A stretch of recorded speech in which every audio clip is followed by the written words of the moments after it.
Okay, so Marilyn here, we're going to be talking about month 1 of American Pie, and I'm actually jumping to month 1-3, page 3, and we're going to be doing the block center, which are the flying geese to make the star in the center of the block. We have a red one and a blue one.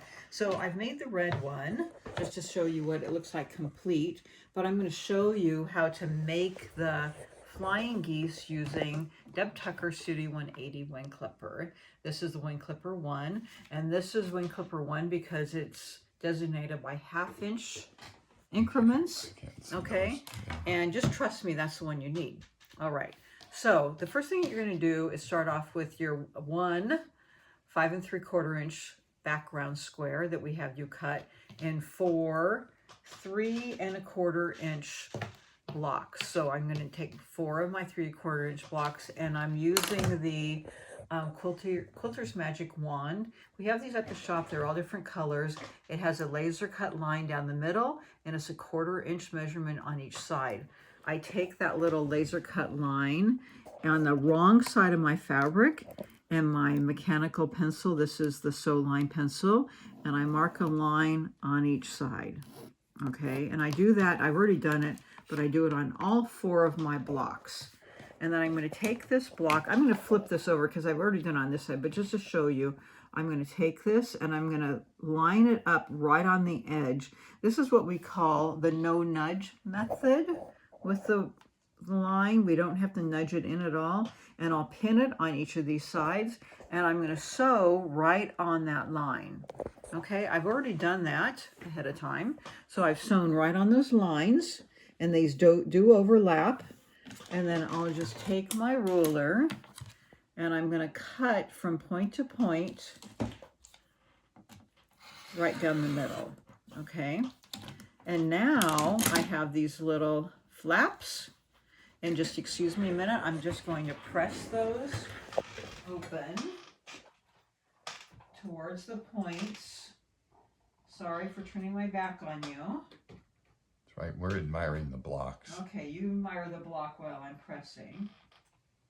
Okay.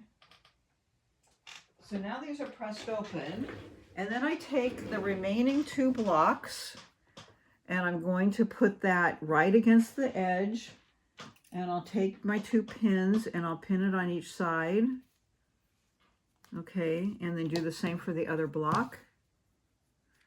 Line it up right against the edge.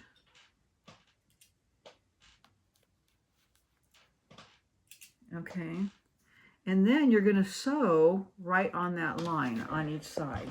And what you can do, like, you know, if I have a lot of these, this is where you can chain stitch, but also right on the line. And then I can just pick up the other one. Kind of hard to see. Your light's so sew bright. right on the line. And then just, since I only have these 2, I'll just flip it and then sew on the other side. Okay. Uh-oh. There we go. But out of each of these sets, each of these squares, 1 large square and 4 small, you're going to get 4 flying geese, which is really nice, which for this one you get for your block. And then I'll just snip those little squares, take out my pins.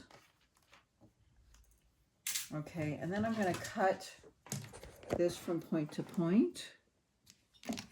And I'll just show you one right now. I'm just going to show you. Oh. And I'm just going to press this open, okay? And there's my flying geese. And then I'll trim it down. Let me just press a couple open and I'll show you the trim.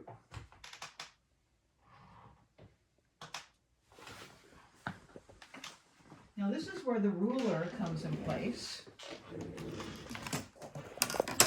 Okay, this is the flying geese ruler. So I'm going to start with the point on the bottom, and here are all of our lines. There's kind of a triangle line here, and we're going to lay that guide right here. So we're doing, I don't know if you can see it, but it's 2.5 by 4.5. So that little V is right in the V of our goose right here. And I'm gonna trim that top over and across. Isn't that beautiful? And then I'm going to turn it around and I'm going to line up that 4.5. I'm going to square it up. So the 4.5 goes on the bottom and the 2.5 in the corner. And what's also nice is there's this little X right here, and that goes in the point right there. And that marks my 1/4 inch. And then I'll cut this off at the top and over at the side. Okay. Got a little bit more to trim off there. I'm at a funny angle. And there I have a perfect 2.5 by 4.5 flying geese with a perfect 1/4 inch.